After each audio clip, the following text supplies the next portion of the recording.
It was a nice sunny Tuesday afternoon.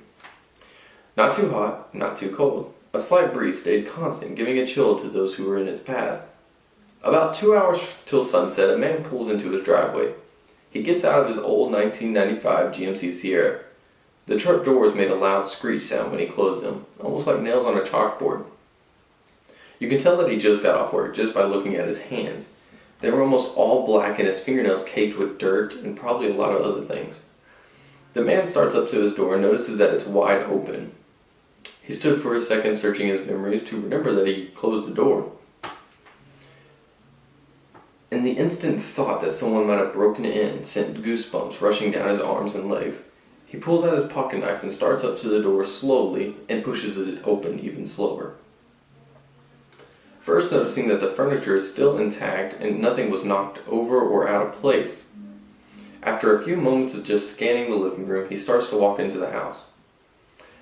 The house had a distinct smell as if someone poured a bunch of motor oil into the rough brown carpet.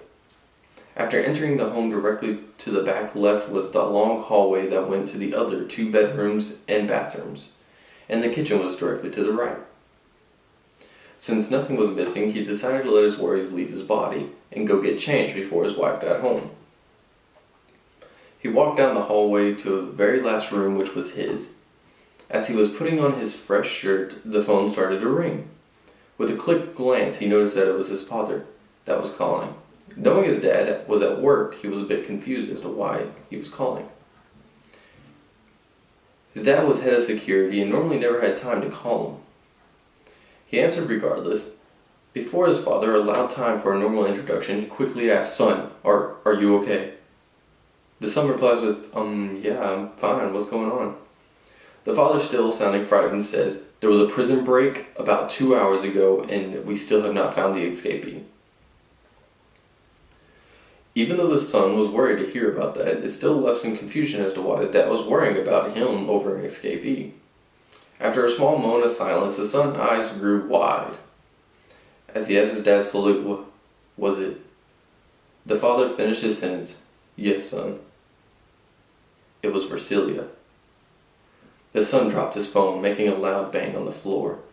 The door being wide open now was making sense to him now, and why nothing was missing. Versilia didn't want to steal anything. He was there for him. He's still frozen solid in his bedroom, not wanting to move because he thinks Versilia is still in the home. He just listens for any out of the ordinary sounds. He finally gets enough courage to move over just enough so he can look down the long, barely lit hallway.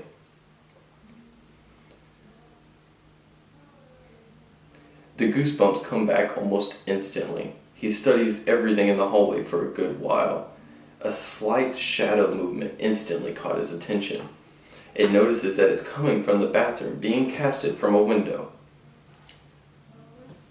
He looks back to the bathroom that was in his bedroom and starts to walk back slowly, shaking from the nervousness and not being able to move fast from the fear of flooding his entire body.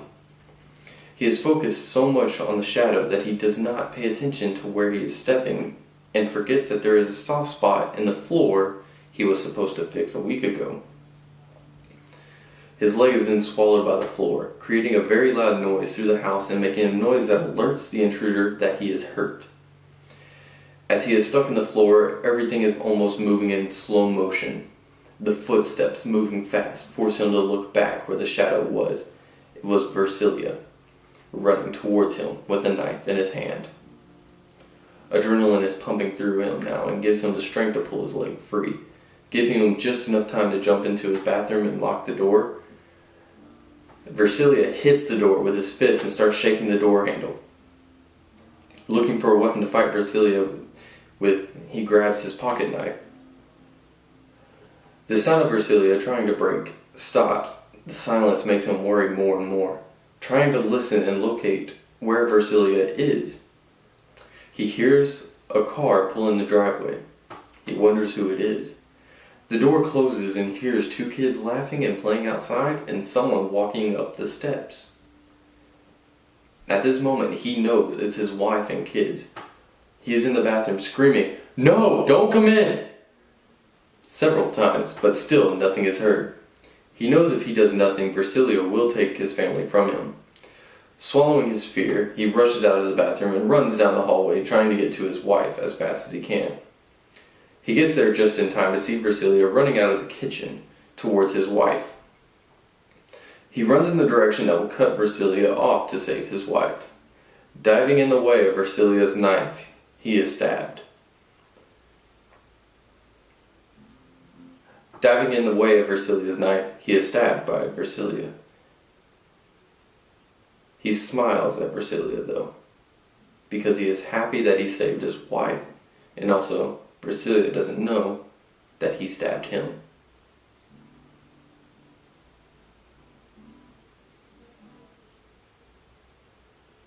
He smiles at Versilia because he is happy that he saved his wife, and because he had stabbed Versilia as well.